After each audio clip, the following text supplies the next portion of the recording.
Actualité brûlante au Sénégal. Le report des élections suscite la controverse. Salut à tous, bienvenue sur Instant Actu. Aujourd'hui, nous avons des nouvelles importantes en provenance du Sénégal.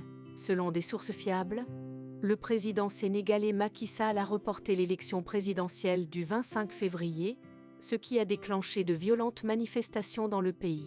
Le Parlement sénégalais a adopté dans une grande confusion un projet de loi visant à repousser la présidentielle au 15 décembre 2024. Si cette loi est adoptée, le président Macky Sall restera au pouvoir jusqu'à l'installation de son successeur. Des heurts ont éclaté à Dakar entre les forces de sécurité et les manifestants mobilisés contre la décision du chef de l'État.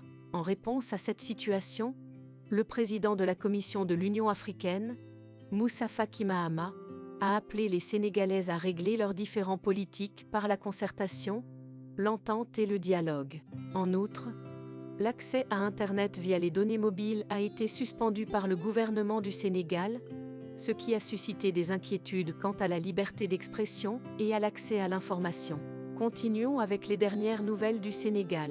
Les candidats de l'opposition se sont unis pour protester contre le report de l'élection présidentielle au 15 décembre 2024. Voté à l'Assemblée nationale le lundi 5 février. Ils considèrent cette décision comme un coup d'État constitutionnel orchestré par le président Macky Sall pour se maintenir au pouvoir au-delà de la date butoir du 2 avril, une date à laquelle il devait céder sa place à son successeur. 13 des 20 candidats de la liste définitive ont formé un collectif, comprenant des personnalités telles qu'Amadou Ba, mandataire du candidat de l'ex-PASTEF Bassirou Diomaye Faye, les députés Déthié Fall et Thierno Alassane Sall, ainsi que l'ancien ministre Ali Ngouille Ndiaye. Ils ont déposé un recours à la Cour suprême pour contester le décret présidentiel annulant la convocation du corps électoral le 25 février. Ils prévoient également de soumettre une autre requête au Conseil constitutionnel pour contester la loi votée reportant l'élection. Thierno Alassane Sall. Nous sommes ici aujourd'hui pour rappeler à nos législateurs de choisir le bon côté de l'histoire.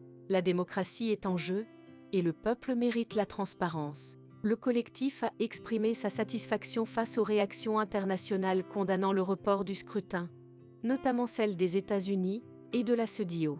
Toutefois, certains candidats critiquent le manque de fermeté de certaines chancelleries occidentales et appellent à une condamnation plus vigoureuse. Ils envisagent une convergence des luttes avec les syndicats, la société civile et l'ensemble des Sénégalais pour mobiliser contre cette décision jugée illégitime. C'est tout pour aujourd'hui sur Instant Actu. Restez à l'écoute pour plus d'informations et n'oubliez pas de vous abonner à notre chaîne pour ne rien manquer de l'actualité. Merci de nous avoir rejoints.